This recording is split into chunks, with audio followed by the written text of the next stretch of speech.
Hello everyone.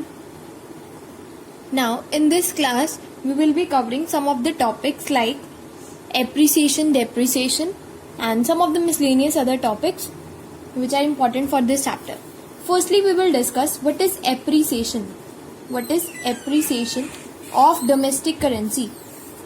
Appreciation of domestic currency. तो बात आती है ये क्या है? एप्रिसिएशन मीन्स वैल्यू का बढ़ना. किसकी वैल्यू का बढ़ना? डोमेस्टिक करेंसी की वैल्यू का बढ़ना. तो appreciation of domestic currency means domestic currency हमारी क्या है? रुपीज.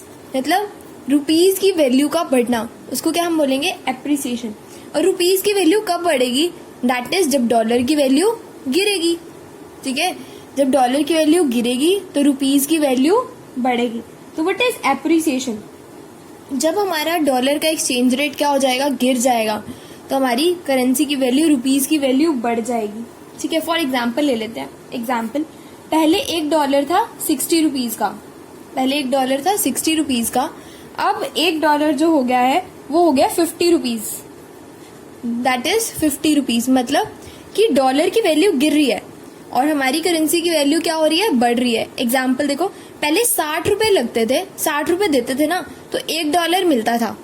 ठीक है, अगर मुझे फॉरेन एक्सचेंज मार्केट, मुझे बाहर के लिए डॉलर खरीदने हैं तो पहले मैं 60 रुपए देती थी और $1 मिलता था. आज मुझे सिर्फ 50 रुपए देने पड़ते हैं और $1 मिल जाता है. मतलब मेरी करेंसी की वैल्यू बढ़ गई. मेरी करेंसी की वैल्यू बढ़ गई. पहले 60 देती थी, $1 मिलता था, और आज 50 देती हूँ तो भी मुझे $1 मिल जाता है. मतलब इसको कहते हैं हम एप्रिसिएशन ऑफ डोमेस्टिक करेंसी. मतलब मेरी करेंसी की वैल्यू का बढ़ना. ठीक है, और बात आती है सेकेंड कंसेप्ट, डेप्रिसिएशन. क्या होता है? Depreciation of domestic currency. Depreciation of domestic currency. Depreciation मतलब वैल्यू का गिरना. और किसकी? मेरी करेंसी की, मतलब रुपीज. रुपीज की वैल्यू का गिरना. और रुपीज की वैल्यू फॉरेन टर्म्स में कब गिरेगी? जब रुपीज की वैल्यू कब गिरेगी? जब डॉलर की वैल्यू बढ़ेगी. मान लो डॉलर की वैल्यू बढ़ती है तो रुपीज की वैल्यू गिरेगी. फॉर एग्जाम्पल ले लेते हैं, $1 इज इक्वल टू ₹60. पहले जो $1 था, लेट से वो 60 रुपीज का था. अब $1 70 का है. अब $1 70 का है. मतलब मेरी करेंसी की वैल्यू गिर रही है. कैसे? चेक कर लेते हैं. पहले 60 रुपए देते थे तो $1 मिलता था. पहले 60 देते थे तो $1 मिलता था. अब 70 रुपए देने पड़ रहे हैं तो जाके $1 मिलता है. मतलब मेरी करेंसी की वैल्यू गिर गई, रुपीज की वैल्यू गिर गई. ज्यादा पैसे लग रहे हैं $1 खरीदने में. पहले 60 देते थे, $1 मिल जाता था. अब 70 रुपए देने पड़ रहे हैं, $1 मिलता है. मतलब ज्यादा पैसे देने पड़ रहे हैं $1 को खरीदने में. तो उसको हम बोलते हैं डेप्रिसिएशन. क्या बोलते हैं? डेप्रिसिएशन. तो clear is what is appreciation and what is depreciation. Appreciation means domestic currency की वैल्यू का बढ़ना. मतलब हमारी करेंसी की वैल्यू तब बढ़ेगी जब डॉलर की वैल्यू गिरेगी. तो मैंने डॉलर की वैल्यू को गिरा के दिखा दिया. ठीक है, मैं ये भी कह सकती हूँ इस केस में, एप्रिसिएशन में लेस रुपीज आर नीडेड. अब कम रुपए लगेंगे $1 को खरीदने में. Less rupees are needed to buy dollar. Less rupees are needed to buy dollar. ठीक है, अब मुझे डॉलर खरीदने में कम पैसे लगेंगे और इस केस में ज्यादा रुपीज लगेंगे to buy dollar. More rupees are needed to buy dollar. ठीक है, मुझे ज्यादा रुपीज लगेंगे टू बाय डॉलर. क्लियर है what is appreciation and what is depreciation. Next concept जो आता है हमारा, that is what is devaluation and what is revaluation. Devaluation और रीवैल्यूएशन किसका? डोमेस्टिक करेंसी का. रिवैल्यूएशन और डिवैल्यूएशन ऑफ डोमेस्टिक करेंसी. देखो ये क्या होता है? डीवैल्यूएशन मतलब कम करना और रिवैल्यूएशन मतलब बढ़ना. ठीक है, अब डीवैल्यूएशन मतलब हमारी करेंसी की वैल्यू का गिरना और रिवैल्यूएशन हमारी करेंसी की वैल्यू का बढ़ना. तो फिर वो एप्रिसिएशन और डेप्रिसिएशन क्या था? देखो, डीवैल्यूएशन और रिवैल्यूएशन क्या कंसेप्ट है? जब भी वैल्यू गिरती है गवर्नमेंट के ऑर्डर की वजह से, गवर्नमेंट ऑर्डर की वजह से हमारी करेंसी की वैल्यू अगर गिरती है गवर्नमेंट ऑर्डर की वजह से, उसको बोलते हैं डीवैल्यूएशन. और रिवैल्यूएशन, जब भी करेंसी की वैल्यू बढ़ती है गवर्नमेंट ऑर्डर की वजह से, तो उसको बोलते हैं revaluation. Devaluation means government order की वजह से वैल्यू का गिरना और रिवैल्यूएशन गवर्नमेंट ऑर्डर की वजह से वैल्यू का बढ़ना। तो what is devaluation and revaluation? when the value of domestic currency falls in terms of foreign currency because of order of government। जब गवर्नमेंट कम ज्यादा करती है ना तो उसको डिवैल्यूएशन रिवैल्यूएशन बोलते हैं। बट अगर वैसे ही मार्केट सप्लाई की वजह से वैल्यू कम ज्यादा होती है तो एप्रिसिएशन या फिर डेप्रिसिएशन बोलते हैं। क्लियर है ये चीज? उसके बाद आता है हमारे पास नेक्स्ट कंसेप्ट कि स्पॉट मार्केट और फॉरवर्ड मार्केट क्या होती है। Spot market and forward market, spot market and forward market. अब बात आती है ये क्या होती है। स्पॉट मार्केट वो मार्केट होती है जहां पे करंट ट्रांजेक्शन्स की जाती हैं, जहां पे करंट ट्रांजेक्शन्स की जाती हैं, मतलब डॉलर को खरीदना बेचना, ठीक है, जहां पे रेट डिटरमाइन होती है। जैसे मुझे आज खरीदना है तो मैं क्या करूंगी, अगर मैं स्टॉक एक्सचेंज पे जाऊंगी ना तो वहां पे रेट दिखा रहा होगा कि रिलायंस का शेयर आज का प्राइस जो चल रहा है ना, मतलब अभी का प्राइस, लेट से 5 बजे तो मार्केट बंद हो जाती है, लेट से मैं 3 बजे का प्राइस देख रही हूँ तो शेयर चल रहा है लेट से 410 रुपए, ठीक है। This is my spot rate कि आज ही अगर मुझे शेयर खरीदने हैं, अभी मुझे शेयर खरीदने हैं तो शेयर कितने का मिलेगा। That is current transaction takes place. जब करंट ट्रांजेक्शन होती है जिस रेट पे, उसको बोलते हैं स्पॉट मार्केट। इसके रेट को हम क्या बोलते हैं? Spot exchange rate. क्या बोलते हैं? Spot exchange rate. जहां पे करंट ट्रांजेक्शन्स होती हैं उसको हम बोलते हैं स्पॉट एक्सचेंज रेट। एक मार्केट होती है फॉरवर्ड मार्केट। फॉरवर्ड मार्केट में क्या होता है, मैं देखो क्या करती हूँ, ये मार्केट वो मार्केट है जहां पे फ्यूचर में ट्रांजेक्शन्स होती हैं। मतलब फ्यूचर में ट्रांजेक्शन्स, जैसे मुझे ना खरीदना है रिलायंस का शेयर, मैं वैसी मार्केट को ना एनालाइज करती हूँ। तो मैंने अगर शेयर खरीदना है तो मैं क्या कर रही हूँ, हाँ जी, फॉरवर्ड मार्केट क्या होती है जहां पे फ्यूचर ट्रांजेक्शन्स की जाती हैं। एग्जाम्पल ले लेते हैं, मुझे ना कोई शेयर्स खरीदने हैं रिलायंस के, ठीक है, लेट से रिलायंस की, तो उसमें ना वहां पे फॉरवर्ड रेट लिखा आ रहा होता है। फॉरवर्ड रेट मान लो 30 डेज, मतलब मुझे 30 दिन के बाद का रेट चाहिए, 30 दिन के बाद का रेट। तो 30 दिन के बाद का रेट आ जाएगा मान लो 430 रुपए, 430 रुपए हो गया 30 दिन बाद का रेट। तो उसमें क्या होगा, मैं क्या करूंगी, मैं ना आज ही जाके वहां पे क्लिक करूंगी कि मेरे को फॉरवर्ड कॉन्ट्रैक्ट चाहिए, मुझे फॉरवर्ड कॉन्ट्रैक्ट दे दो। उसमें क्या होगा, मुझे आज पैसे नहीं देने पड़ेंगे, मैं जस्ट एक कॉन्ट्रैक्ट क्लिक कर लूंगी।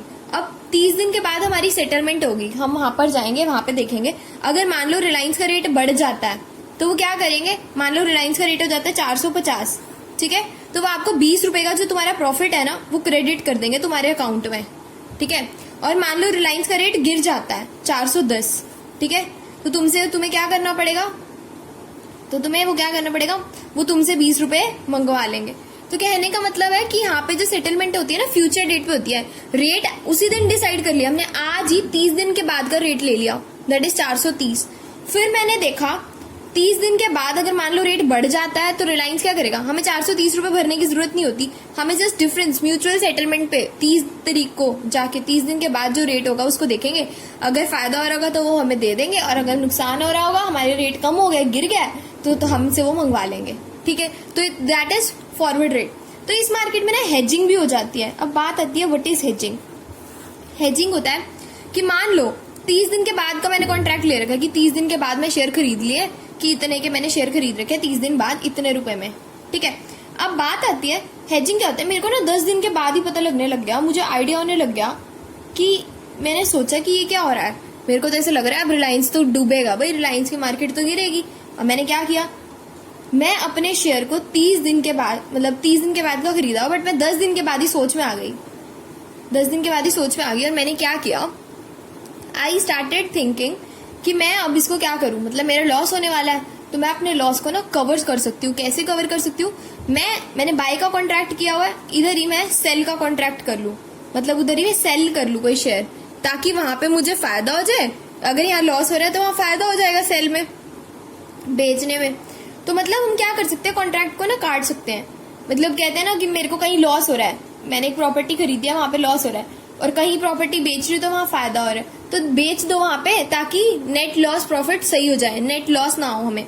तो वही चीज होती है हेजिंग। हेजिंग मीन्स अपने रिस्क को कवर करना। अगर आपने बाय का कॉन्ट्रैक्ट ले रखा है, आप सेल का ले लो, ताकि क्या होगा इन फ्यूचर जब भी हमारी ट्रांजेक्शन्स होंगी, जब भी हमारे म्यूचुअल सेटलमेंट होगा, कहीं लॉस हो रहा होगा तो कहीं फायदा हो रहा होगा, नेट हो जाएगा। मतलब हेज, आप हेज करवा सकते हो, मतलब रिस्क को कवर कर सकते हो। हेज करना मतलब रिस्क को कवर कर सकते हो।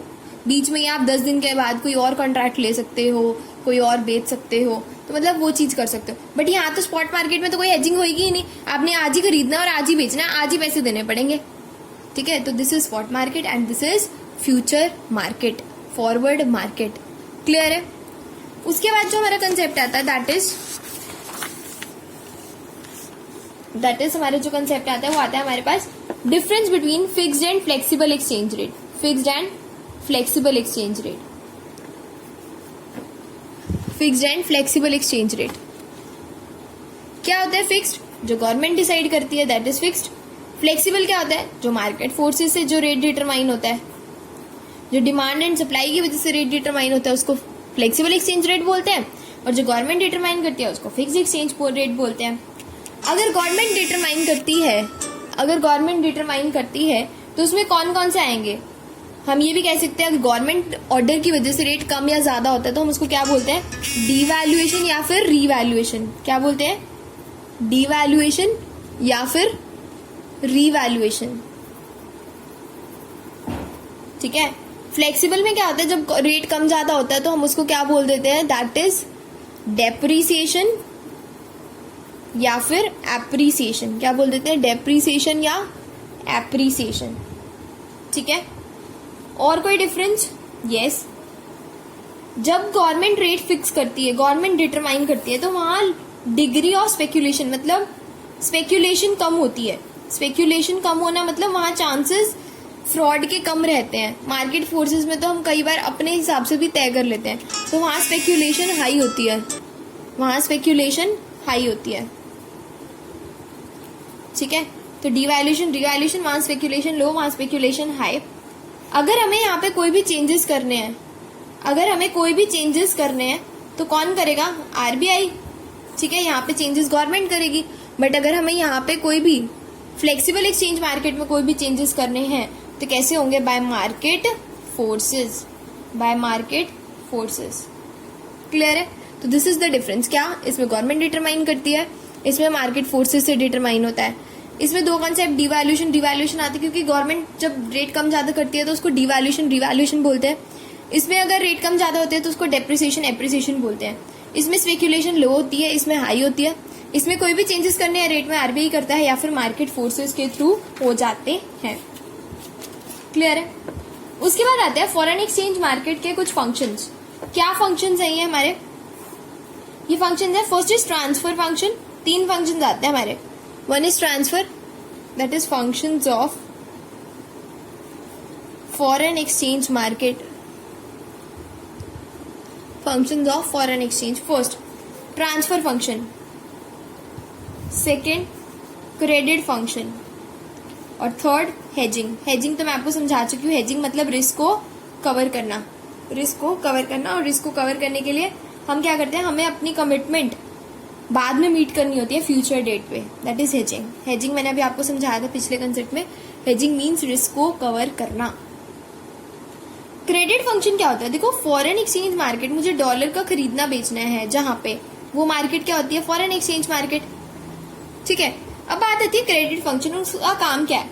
वो हमें ना इंपोर्ट और एक्सपोर्ट के लिए लोन प्रोवाइड करती है। इंपोर्ट एंड एक्सपोर्ट के लिए क्या प्रोवाइड करती है? लोन। ठीक है, ताकि हम फॉरेन एक्सचेंज मार्केट में ट्रेड कर पाए। मतलब इंपोर्ट एंड एक्सपोर्ट के लिए जब हमें लोन दिया जाता है उसको हम बोलते हैं क्रेडिट फंक्शन। इस मार्केट का ये काम भी है, एक तो वो रिस्क कवर कर सकते हैं हम फॉरवर्ड मार्केट में, दूसरा हेजिंग में भी हेल्प करता है। मतलब हम इंपोर्ट और एक्सपोर्ट के loan, import and export purpose के लिए नहीं, हमें लोन भी प्रोवाइड करते हैं। ठीक है। और एक था ट्रांसफर फंक्शन। ट्रांसफर फंक्शन मतलब अब फॉरेन एक्सचेंज मार्केट में ना हम क्या करते हैं? डॉलर देके रुपीज लेते हैं या रुपीज देके डॉलर लेते हैं, तो इससे परचेजिंग पावर ट्रांसफर होती है। किसी के हाथ में पैसा जाता है और किसी के हाथ में पैसा आता है, तो इसको बोलते हैं ट्रांसफर फंक्शन। परचेजिंग पावर को ट्रांसफर करना। ट्रांसफर करना मतलब कुछ भी, कोई बेचेगा और कोई खरीदेगा। कहते हैं ना, जब कोई मार्केट कैसे चलती है? How market revolves. मार्केट कैसे चलती है? कोई खरीदता है और कोई बेचता है। Someone buys and someone sells. ठीक है। तो अगर कोई बेचेगा और कोई खरीदेगा, तो कोई खरीदेगा तो पैसे दूसरे को देगा, इसकी परचेजिंग पावर बढ़ जाएगी। इसके पास पैसे आएंगे, ये कमाएगा, तो इसकी परचेजिंग पावर बढ़ जाएगी। तो कहने का मतलब ट्रांसफर फंक्शन होता है यहाँ पे, परचेजिंग पावर का खेल होता है। कोई खरीदेगा, कोई बेचेगा, तो परचेजिंग पावर ट्रांसफर होती रहती है। क्रेडिट फंक्शन, इंपोर्ट और एक्सपोर्ट के लिए लोन प्रोवाइड किए जाते हैं। और थर्ड, हेजिंग फंक्शन, हेजिंग मतलब रिस्क कवर किया जाता है। क्लियर है guys? These are very very important topics. These are although small topics, but these are very important topics for this chapter. Okay, do revise the concept, make proper notes and send me your notes on regular basis. Thank you so much.